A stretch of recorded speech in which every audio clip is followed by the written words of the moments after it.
medicininės pusės visada yra teikiamas prioritetas gimdymui natūraliais takais, bet čia norėčiau atkreipti tokį truputį skirtumą slidų, nes natūraliais takais tai nereiškia, kad natūralus gimdymas.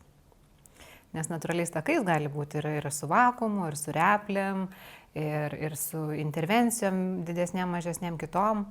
O natūralus gimdymas, tai tas turim galvoj fiziologinis, kur visiškai natūraliai, tarsi moteris gimdytų visiškai viena, tik tai su tokia prižiūrinčia akim ir tokia saugančia, bet be įsikišimo.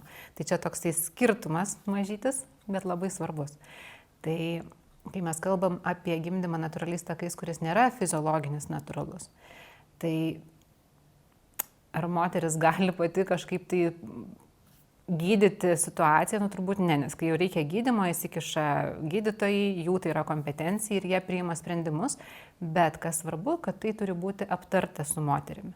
Kad jai bent jau net jeigu ir tai nėra svarstytinas klausimas, o matoma, kad tai yra primiktinai privalom tai padaryti, vis tiek moteriai turėtų būti pasakyta, kad mes ketinam daryti tai, kad moteris neliktų tokia tik tai gimdančio mėsos kalnų, su kurios kūnu kažkas daroma. Nes irgi iš tos motinystę globojančių iniciatyvų sąjungos apklausos mes matom duomenis, kad gali būti, kai pasakoja tais techniniais punktais dvi vienodos istorijos, bet išeitis iš jų tos emocinės, psichologinės yra skirtingos ir dažniausiai tai yra susiję su tuo, kaip buvo komunikuojama su moterimi gimdymo metu. Tai ar jinai turi teisę nuspręsti kažką labai stipriai? Toks diskusinis klausimas. Pagal šias aktualijas, kokias mes turim dabar Lietuvoje, turbūt nelabai, bet kad jinai bent jau turi žinoti, kas yra su ją daroma ir su jos vaikeliu, tai būtinai.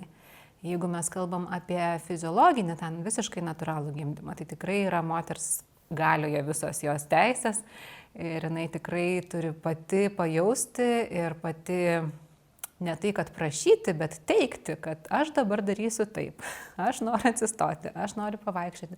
Nes čia irgi bendraujant su personalais ligoninių, tuo irgi susidurėm, o tai aišku, kad jinai gali vaikščioti, bet niekas proaktyviai to nepasiūlo. Ir tada moterį atvedė lovą vidury gimdyklos, tai ką, tai guluosi. Bet to proaktyvaus pasiūlymo kartais pritrūksta. Tai jeigu moteris nori, tai jinai turėtų tai ir savo iniciatyvą teikti, kad aš noriu, aš darau. Ir jeigu bus negalima, tai pasakys, kad dėl kažkokių priežasčių negalima.